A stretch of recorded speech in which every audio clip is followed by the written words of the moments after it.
Nag-organisa ng isang community-based training o CBT tungkol sa fish processing skills tulad ng fish bottling, deboning at smoked fish ang 23rd Infantry Masigasig Battalion, katuwang ang Las Nieves Training Center at Bureau of Fisheries and Aquatic Resources o BFAR Agusan del Norte para sa People's Organization o PO ng Maningalaw Super Mom Association sa Barangay Maningalaw, Las Nieves sa naturang probinsya noong Abril 26. Layunin ng pagsasanay na ito na mabigyan ng kaalaman ang mga benepisyaryo sa tamang pagproseso ng isda upang makadagdag sa kanilang pangkabuhayan.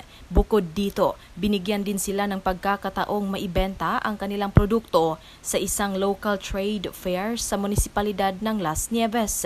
Sa isang mensahe, binigyang diin ni 23rd IB Commanding Officer Lieutenant Colonel Jeffrey P. Balingao ang pagtaguyod ng inisyatibang ito bilang oportunidad sa pagbibigay kaunlaran sa People's Organization at sa mga mamamayan ng Agusan del Norte. Dagdag pa ni Lieutenant Colonel Balingao na malaking tulong para sa mga POs ang naturang pagsasanay upang hindi maligaw ang kanilang landas at makakaiwas ang mga ito sa mapanlinlang na taktika ng CPP-NPA terrorist o CNTs sa pangre-recruit.